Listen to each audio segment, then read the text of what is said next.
This podcast is brought to you by sleepyj.com/beats. If you need a beat for your next album, mixtape, or demo project, check out sleepyj.com/beats.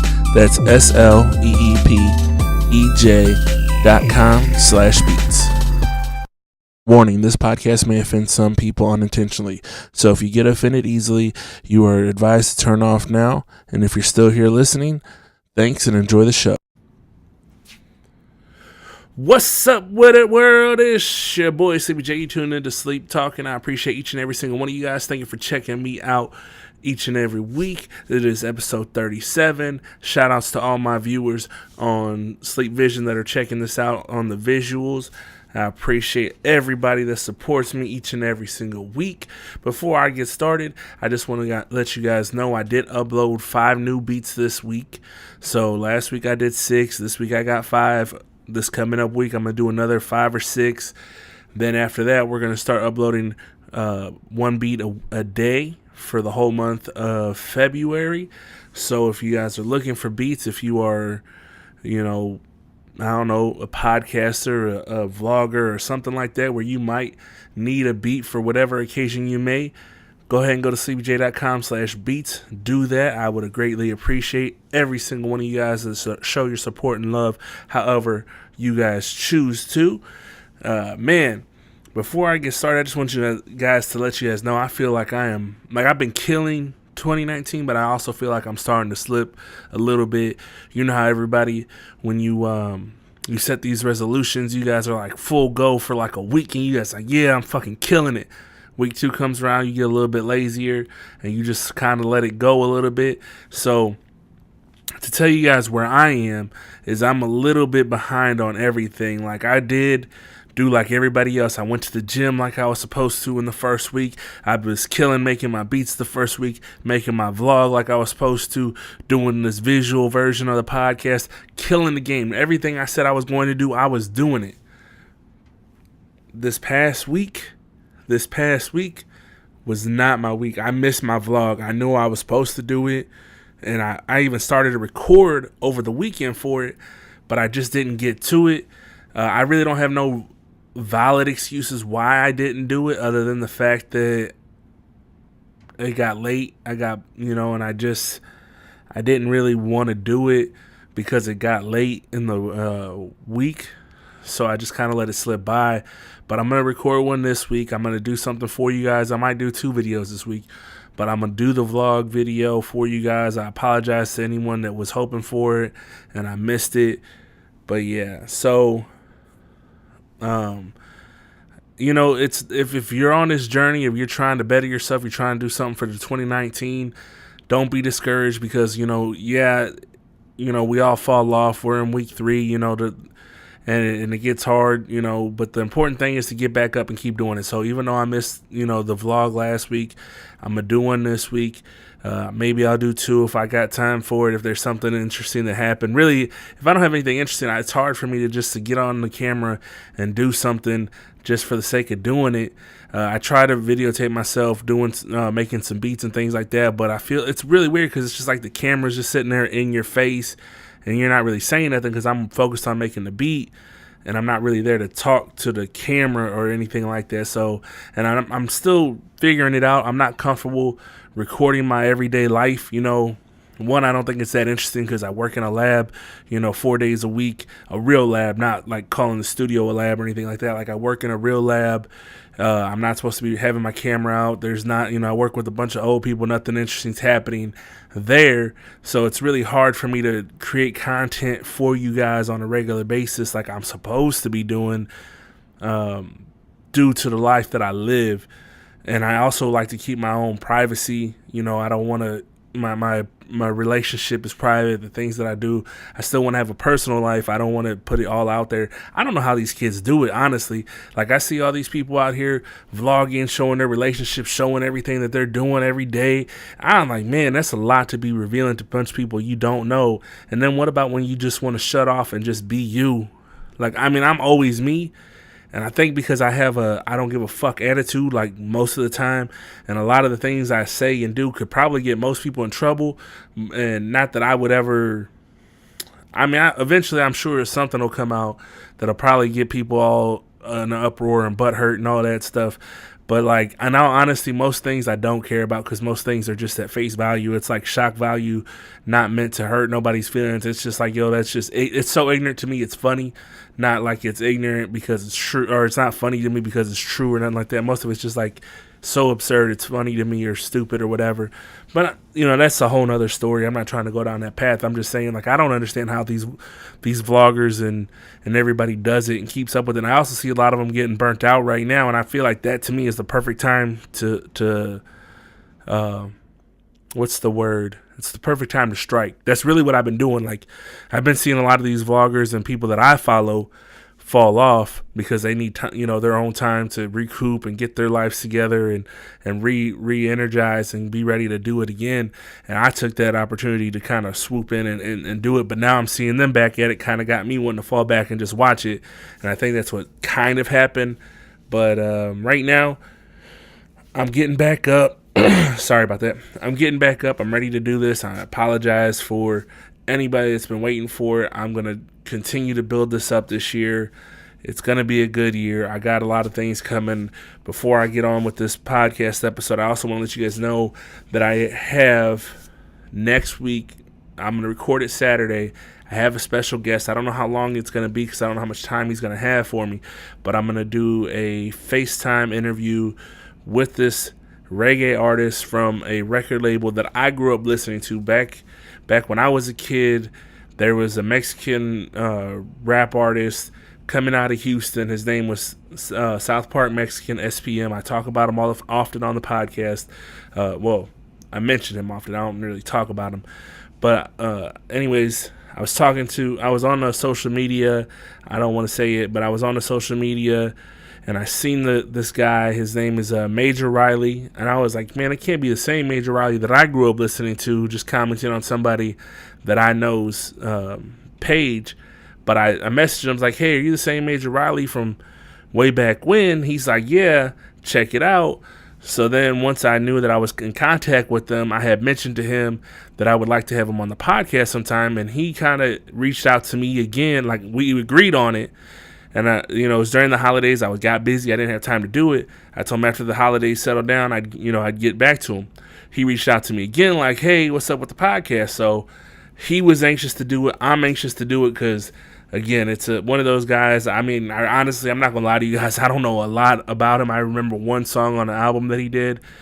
But just because I grew up listening to that rapper South Park Mexican and then like Baby Bash and all these people that I grew up listening to are so close to him by proxy, I just feel like, man, that's just like one step closer to getting maybe a Baby Bash interview, or maybe getting a Carolyn interview, or a South Park interview, or whoever from Dope House. So I'm excited about it. Hopefully some of you guys are from the Houston, Texas area, or you guys know who I'm talking about, because in the early 2000s, independent music wise, but not like the independent artists that there are now, but independent music wise, he was kind of a big deal. At South Park Mexican Dope House Records was kind of a big deal, at least as far as I knew, at least in the Texas scene. Being that I was a rap artist in that time, trying to go down to Texas as a kid, trying to make a name for myself, I know that name. A lot of people knew that name. So I know that Texas really fucked with him. I think the West Coast fucked with him. I don't know if anyone outside of that really did, but because of that, I'm excited to do this interview this weekend. I'm carving out Saturday so I could do it. It's gonna be a hard time for me as a goal that I still want to produce at least 5 beats over the weekend to have them ready for Monday. Plus, I got a party to go to, so I got a action-packed weekend for myself that I don't know how I'm gonna get everything done, but I'm gonna figure it out. I'm gonna get it done. Hopefully I get a good interview. I try to look up some things for him, but it was hard to find some stuff out. So we'll see how that goes. But with all that said, let's just get it moving, guys. I know you guys are like, well, my God, leave it alone. So let's just get into it. We're going to keep it moving. We're going to talk about sports first. So starting out with my sports, we're going to go to NFL because, I am a football fan. I like the NFL. Even though my Cowboys are out of the Super Bowl, out of the playoffs and all that. We are now gearing up to watch the Super Bowl. It's not going to be for another, I think, 2 weeks. It's not going to be until February that we're going to see that. But the Patriots are going to be playing the LA Rams. It's kind of weird because I'm so used to saying the St. Louis Rams. But Patriots versus the Rams, I believe they've played once, if not twice before. So it's going to be an interesting thing to see this happen again. I want to see, I kind of want the Rams to win. I want the Rams to win because of all the St. Louis fans that are so mad that they left and became such a good team after they left. But I say it all the time. I have a theory that they wanted to leave, and they did like that old Charlie Sheen movie where he was and it was an old baseball movie. I don't remember what the movie was, but I know that they had hired a bad coach, had wanted him to lose all the games so that way they could tank all the seats, so they would tank the whole season and then nobody would come out, and then they wound up winning, so then they brought all their fans back, but they didn't really hire him for that. I think the Rams actually did hire the worst coach they could. They had him tank the season by making a bunch of bad plays, a bunch of bad calls, a bunch of bad draft picks and things of that nature, which made them suck so bad. And then since the owner is married to a what do you call her? She's a member of the Walmart family, that they didn't sell any of the Rams products. And if you know, like, the Walmart sells all the local sports memorabilia, and Walmart is like the number one store in the world. So if you have ties to keep your stuff out of there and then nobody's buying it, you can keep all your sales down, which makes St. Louis look like we're not supporting our team. And I think that's what they did. In my opinion, that's what they did. I don't know for a fact. It's my conspiracy theory. That's how they did it, so that way they were able to move back to LA. But that's what I think happened. But again, as a big fuck you to St. Louis and all the Rams fans, I really kind of want to see the Rams win just to piss off all those fans. But then again, because they did beat my Cowboys, I kind of want to see them lose. The only problem is they're playing the Patriots, and I don't like the Patriots because, well, I think if they win one more Super Bowl, then they're tied with the Cowboys and the 49ers with the most not the most, but second most Super Bowl rings. Pittsburgh has the most Super Bowl rings, but I think it's gonna, like, it hurts me to see it. I don't want to see it. I mean, in all honesty, the last 20 years, the Patriots have pretty much dominated the Super Bowl, and I hate it. I don't want to see them win no more games, but I really believe that Tom Brady doesn't go back-to-back Super Bowls and gonna lose again. It's not gonna happen. If you guys don't know, everyone says the internet stays undefeated. No, the internet is undefeated like 99.99999% of the time. But the one time they did lose, the one time that gives them that weird-ass fraction of a 99999, they lost to Tom Brady. Tom Brady did the greatest comeback of all time. And 2 or 3 years ago, when it was Atlanta and the Patriots in the Super Bowl, the game was over at halftime. It was like 26-28-3. Everyone was like making the memes, talking all cash shit about how the Patriots lost, how bad they sucked. Oh my God, it was the funniest thing. I was laughing at every single one of them like everybody else was. Second half comes in. What does Tom Brady do? Tom Brady come out to ball. He balled the fuck out. I don't know how the fuck he came back, brought the game back, won that fucking Super Bowl, and he made everybody mad as a motherfucker. There's 3 quarterbacks as a football fan, and if you're ever watching football, these are 3 quarterbacks that I fear in the NFL. That I fear them as, like, if you give them a minute on the clock, they can make it worth every minute or every second they're gonna play, and they are the 2 or 3 quarterbacks you should fear always. As long as there is a second on that clock and he's got a chance to throw that ball down the field, he can ruin your dreams. He can ruin it.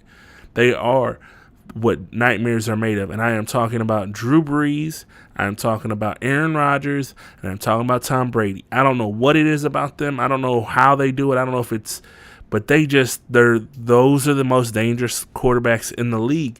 They have the arm. They're willing to take those risks. Their teammates trust them.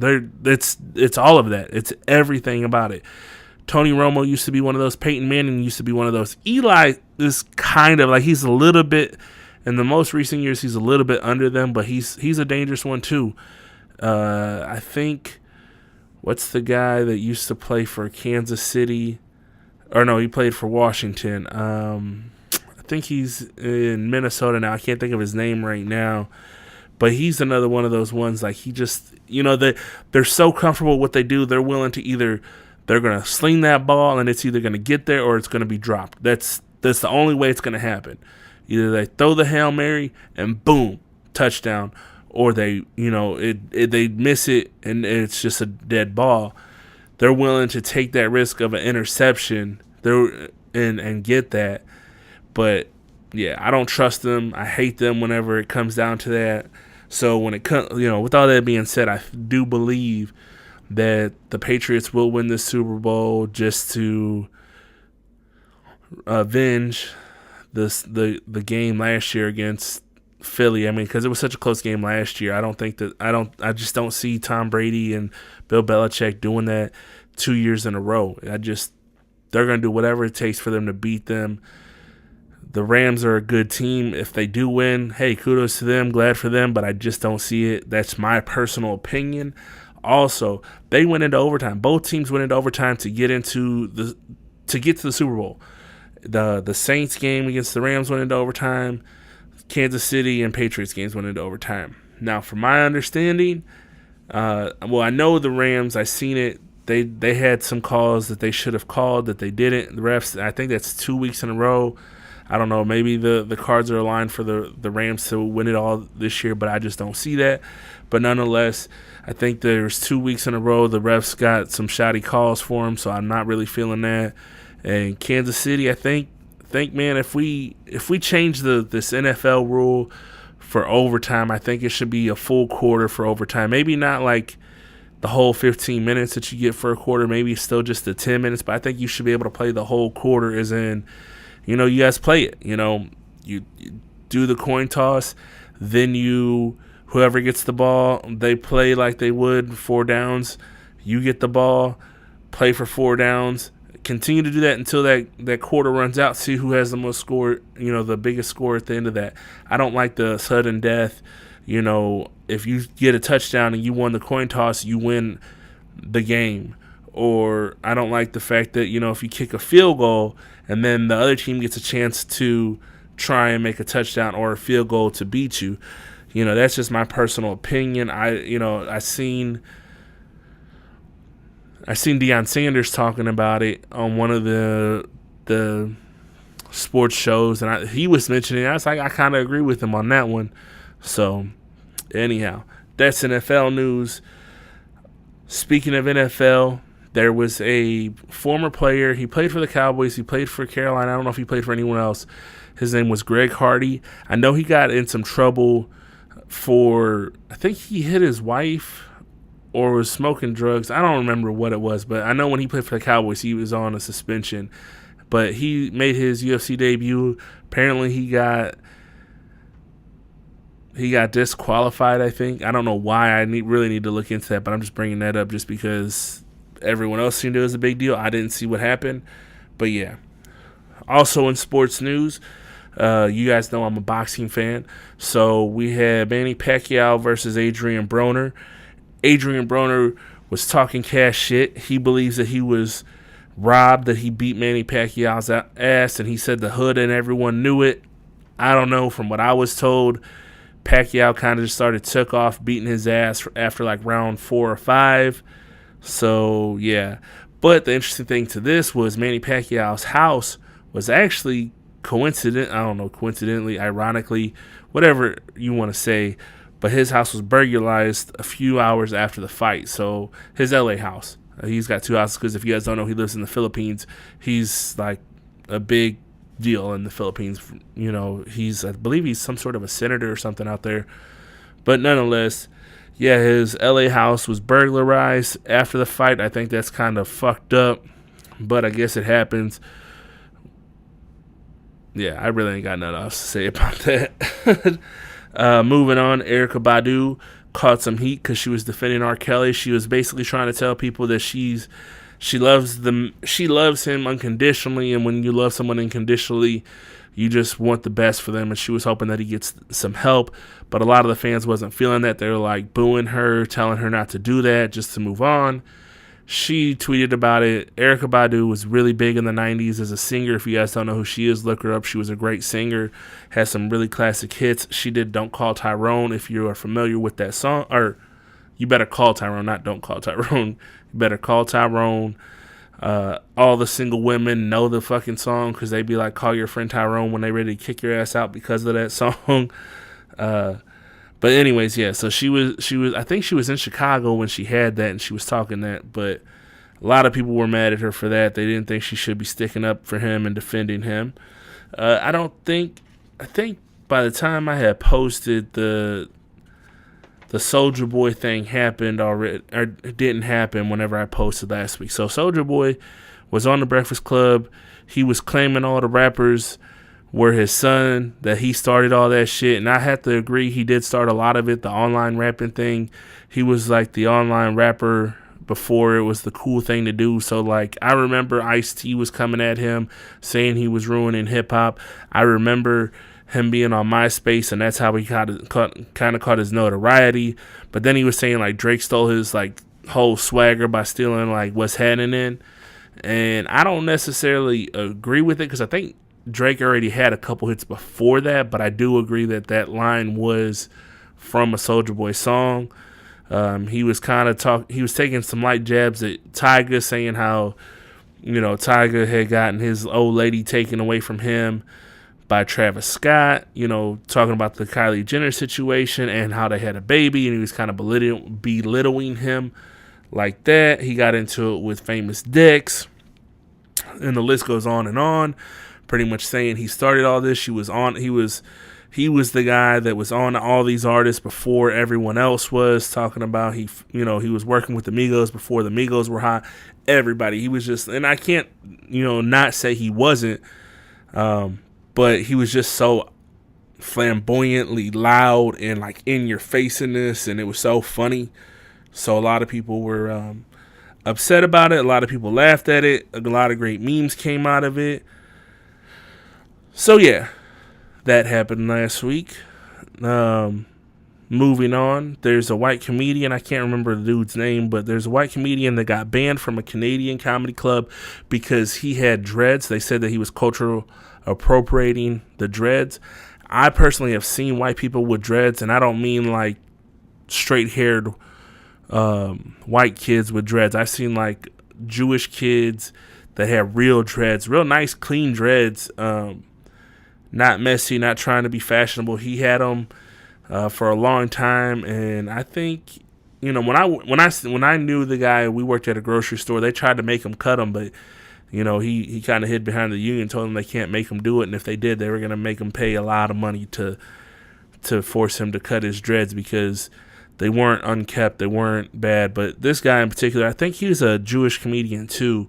So it's kind of interesting just to see that they're attacking him and saying that he's culturally appropriating the look. I don't necessarily agree with that, but hey, I'm not offended by it, so what do I know? Taraji P. Henson got her star on the Walk of Fame, so shout outs to her. If you guys don't know who she is, she played Suge on, I believe it was Hustle and Flow was her name, was Suge on there. She was Yvette on Baby Boy. She's Cookie on Empire. She's a big deal, I think. I don't know. I personally am a fan of her. I like all the movies I've seen her in. So shout outs to her. Moving on.